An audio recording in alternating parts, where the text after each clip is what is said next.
Have you ever spent money on something so dumb that you physically cringe thinking about it later on? Well, today I'm reacting to Reddit's worst money regrets. Buckle up. Went to a friend's birthday dinner that had 4 courses, not knowing the price. It was a nice Italian spot, but nothing crazy. People were ordering drinks left and right like it was open bar. There was no way to split up who got what drink-wise. It ended up being $291 per person without tax and tip, which basically was horrifying to me, since that what my fiance and I spent on groceries for like 3 weeks. Okay, my main takeaway is that you're only paying $100 a week on groceries. You gotta let everyone in on the secret. How are you doing that? Oh wait, look at this comment off the post. Ugh, this happened to me too. New Year's Eve brunch at a trendy place in DC. Uh-oh. My husband and I were both broke graduate students, and we visited his high school best friend who was an attorney at a big DC law firm. The friend wanted us to meet up with a group of 10 of his law friends, and it turned into a 3-hour affair with people ordering bottle after bottle of Prosecco. Ended up being almost $300 a person. I was beside myself. But wait, were these two people at the same exact brunch? They both cost about $300 per person. Y'all are crazy with your brunches. When we got home, my husband and I went through our apartment and made a pile of anything we could live without and sold it on Craigslist to make rent.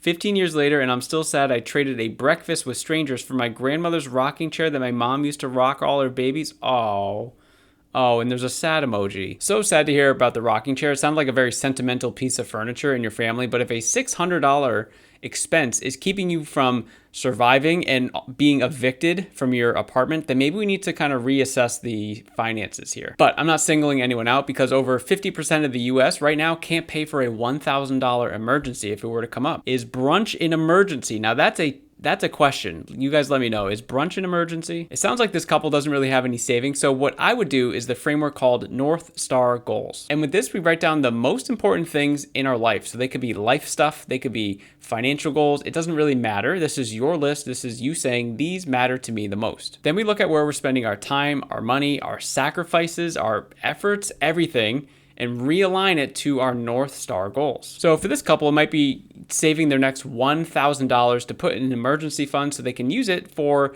extravagant brunches with basically strangers. Honestly, here's a thought. What if they saved money to buy that rocking chair back from the person they sold it to, even if they had to pay more money than what they got for it, just for kind of nostalgia and sentimental reasons for the family? I think that would be super cool. My partner and I met, and I was told that budgeting and credit card spend was not an issue. On our first vacation to Japan and Bali, I got a bomb dropped on me that there is a $20,000 worth of credit card debt at 25% interest APR, and that it was also used to finance some of the trip. Ew. I had to now spend the whole trip worried and stressing about spending on things, even on souvenirs, and we had so many fights about why it was kept from me. I was so upset about the whole thing. It ruined the majority of the trip. Sorry to hear that, but finances are one of the easiest things to just kind of fake in person. So think about it. If you're standing across from someone, you're looking at someone, you can't fake things like your height. You can't really fake things like your weight or like how fit you are, right? So like things that we can see, it's hard to fake. But finances, you can't always see. And a lot of times people buy things so that people can see them and like, hey, look at my nice stuff. But really they're in crippling credit card debt, right? So it's one of those things that it's not easy to kind of detect. And most people just kind of lie about where they stand with their finances anyway. But they were obviously hiding this deep, dark secret that they were in tens of thousands of dollars of debt, and they really weren't in control of their finances. One of the reasons why I even have this YouTube channel is to try and make talking about money a normal occurrence. For some reason, it's just like this very hush-hush thing. Something else that should happen on a more normal occurrence is you subscribing to the channel if you're liking these reaction-style videos. When my husband and I were in our early and mid-20s, we had a combined income of about $80,000 in a very low cost of living area in South Carolina. We had a one small bedroom apartment and never more than about $2,000 in our savings at a time. What the hell were we even spending money on? Don't remember, probably weed.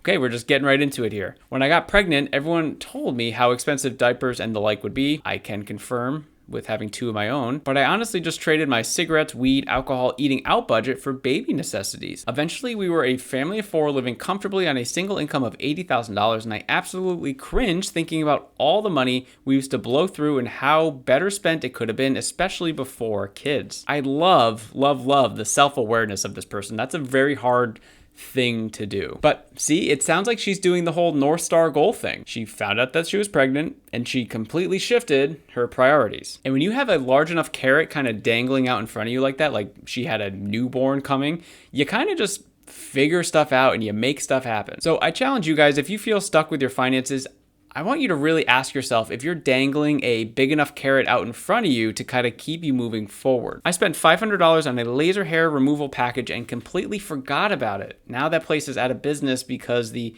esthetician retired. Esthetician. What? Hold on. Esthetician. I totally said that. But damn, I feel like we've all been there, right? We bought a thing, forgot about it, and it's gone. We lost the money. My wife and I, we actually booked a pre-pandemic flight in May of that year, which obviously we didn't do. And then by the time we remembered that we had this potential credit for the airline, it was too late. We ended up losing $800. Really kind of sucked. You know, that was 5 years ago. So it is what it is. We kind of move on. We live and we learn. My hairdresser, who I've been going to for probably 8 to 9 years, who is best friends with my cousin, has increased her prices as her salon has gotten more successful. Good for her. She uses the iPad as her checkout and does the whole flip screen to tip thing. I feel so bad every time, but if hair service is $350, and you own the salon, do I tip 20%? Question mark. All the money goes to you anyway. Paying $400 plus for a pretty basic service definitely made me cut down on treatments. I only go 2 times per year now for highlights and trim it myself in between. I'm sorry, I know I'm a guy, but hair service,